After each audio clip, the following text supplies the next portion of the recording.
reading from the book of Genesis, chapter 3. The man Moses was keeping the flock of his father-in-law Jethro, who was a priest of Midian.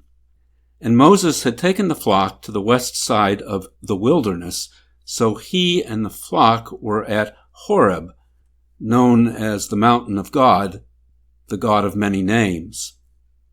And an angel of the God known as the verb to be appeared to Moses in the form of a flame burning in a bush. Yet when Moses looked into it, the bush was burning, but it was not burning up.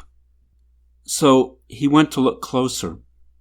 And when the verb to be saw that Moses had come over, he called out of the bush twice, "Moses, Moses." And Moses said, "Yes, I'm here. I'm coming."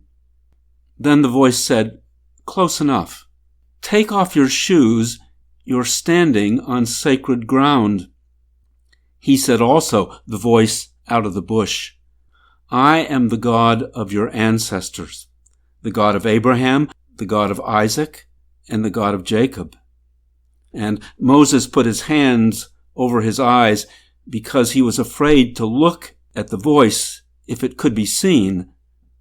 Then the verb to be said, "I have seen the mess my people who are in Egypt have gotten themselves into.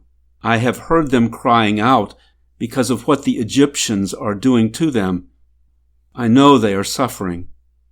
So I have decided to come down to deliver them. I will bring them out of Egypt, and I will lead them to a good, wide land, a land flowing with milk and honey. It may now belong to the Hittites, the Amorites, the Perizzites, the Hivites, and the Jebusites, but no matter. Again, I have heard the people crying out to me. I have seen how the Egyptians treat them. It is not good. So I am going to send you to the Pharaoh of Egypt. Then you can lead the people, the descendants of Abraham, Isaac, and Jacob, out of Egypt." But Moses said to the voice in the bush, "Who am I, that I should go to Pharaoh and lead these people out of Egypt?" "Didn't you say you were going to do it?" Moses thought, but he didn't say. Rather, the voice said, "Well, I'll be with you. Here's a sign of it, that I am sending you. When you have brought the people out of Egypt, you will all worship me on this mountain." And if Moses also thought, "All right, maybe, but what good does that do me now, or in the meantime?" Meaning that he'd prefer a fire in the hand to 2 fires in a bush. If Moses thought that, he didn't say so. Instead, Moses said to the God in the bush, "Say I go to the people of Israel, and I say to them, 'The God of your ancestors has sent me to you,' and they ask me, 'Right, what is his name?' Then what do I say to them?"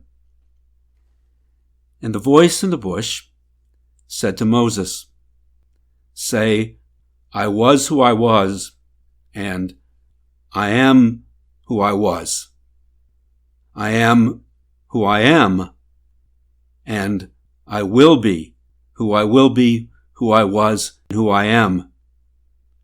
In short," the voice said, "say this to the people, 'I am has sent you.'"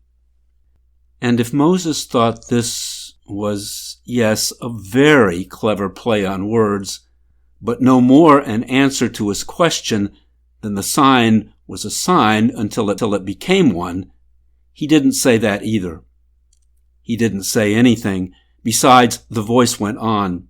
"Or," it said, "say this to the people of Israel.